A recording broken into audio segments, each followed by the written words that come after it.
நாம் தமிழர் கட்சியின் தலைமை ஒருங்கிணைப்பாளர் சீமான் அவர் மீது இருக்கும் பாலியல் குற்றச்சாட்டு நீதிமன்றத்தில் விசாரணையில் இருப்பதால் அவர் மீது இருக்கும் பாலியல் குற்றச்சாட்டு குறித்து குற்றம் சாட்டியுள்ள பிரபல நடிகை நாள்தோறும் பல அதிர்ச்சிகரமான தகவல்களை வெளியே சொல்லிக் கொண்டே இருக்கிறார். இந்த நிலையில் சீமான் குறித்து நடிகையின் சகோதரி மரணப்படுக்கையில் கூறியுள்ள கருத்துக்கள் பலரையும் அதிர்ச்சியில் ஆழ்த்தியுள்ளது. இயக்குனர் நடிகர் நாம் தமிழர் கட்சியின் ஒருங்கிணைப்பாளருமான சீமான் மீது பிரபல நடிகை பாலியல் குற்றச்சாட்டு வழக்கு தொடுத்த போது நடிகையின் குற்றச்சாட்டுகள் ஆதாரமற்றவை என சீமான் கூறினார். புகார் அளித்த பின்னர் செய்தியாளர்களை சந்தித்த நடிகை சீமானால் தான் 7 முறை கருக்கலைப்பு செய்து கொண்டேன் என கூறி சாக் கொடுத்தார். மேலும் இருவரும் நெருங்கி பழகி காதலித்தோம், இருவரும் மோதிரம் மாற்றி திருமணம் செய்து கொண்டோம், சீமான் என்னை ஏமாற்றிவிட்டு வேறு ஒரு பெண்ணை திருமணம் செய்து கொண்டுள்ளார் என கூறினார். சீமான் மீது பாலியல் குற்றச்சாட்டு கூறிய நடிகை வழக்கை திரும்பவும் பெற்றுக்கொண்டார். இது மட்டுமில்லாமல் அவ்வப்போது வழக்கு தொடுப்பது பின்னர் வழக்கை வாபஸ் பெறுவதுமாக இருந்தார். எனவே இந்த வழக்கை விரைந்து முடிக்க வேண்டும் என சீமான் தரப்பில் மனு அளிக்கப்பட்டது. சீமான் தரப்பிலிருந்து வழக்கு தொடுக்கப்பட்டுள்ளதால் வழக்கு விசாரணை தீவிரமடைந்து வருகிறது. காவல்துறை சார்பில் சீமானுக்கு சம்மன் அனுப்பி விசாரணைக்கு ஆஜராக சொல்லியும் விசாரணை நாளுக்கு நாள் இறுதி கட்டத்தை நெருங்கி வருகிறது.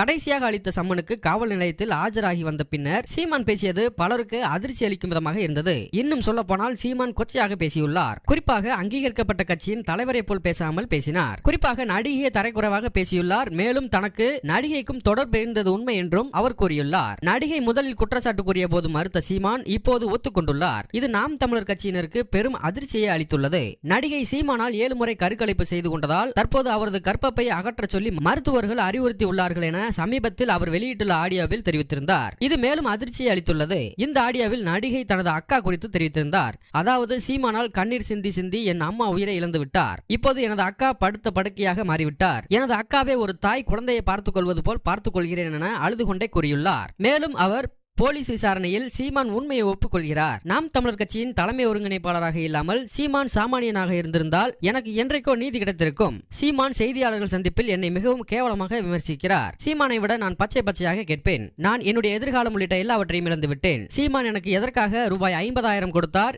என்னிடம் வாங்கிய பணத்தை திருப்பி கொடுத்தார், அவ்வளவுதான். இன்றைக்கு சீமானுக்கு ஆதரவாக இருப்பவர்கள் நானும் சீமானும் குடும்பம் நடத்தும் போது எங்கே சென்றார்கள்? பாதிக்கப்பட்ட எனக்கு நியாயம் கிடைக்க வேண்டும் என அனைவரும் நினைக்க வேண்டும். இனி சீமானை காப்பாற்ற யார் வந்தாலும் அவர்களை நான் கடுமையாக விமர்சிப்பேன். நான் நினைத்தால் சீமானுடன் சமரசமாக போய்விட முடியும். ஆனால் நான் போராடுவது தமிழ்நாடு மக்களுக்கு சீமான் எப்படிப்பட்டவர் என தெளிவாக தெரிய வேண்டும். சீமான் போன்றவர்கள் தலைவர்களாக ஆகக்கூடாது என்பதற்காக போராடி கொண்டு உள்ளேன் என்று தெரிவித்துள்ளார். தற்போது அவர் ஒரு செய்தி நிறுவனத்திற்கு அளித்துள்ள பேட்டி பலருக்கும் அதிர்ச்சியை ஏற்படுத்தியுள்ளது. அதாவது அந்த பேட்டியில் நடிகை பேசிக் கொண்டிருக்கிறார். அப்போது அவரது அக்காவை படுக்க வைக்கப்பட்ட அறைக்கு செல்கிறார்கள். நடிகையின் அக்கா படுத்த படுக்கையாக இருக்கிறார். சீமான் குறித்து அவரிடம் கேட்டபோது சீமானை தெரியும், எனது தங்கையை திருமணம் செய்வதாக கூறி ஏமாற்றி விட்டான் என்று கூறியுள்ளார். சீமானை பார்க்க வேண்டுமா என்ற கேள்விக்கு வேண்டாம் என கூறிக்கொண்டு அழுது கொண்டு தனது கவலையை தெரிவித்திருக்கிறார். இப்போது இது தொடர்பான வீடியோக்கள் இணையத்தில் வேகமாக பரவி வருகிறது.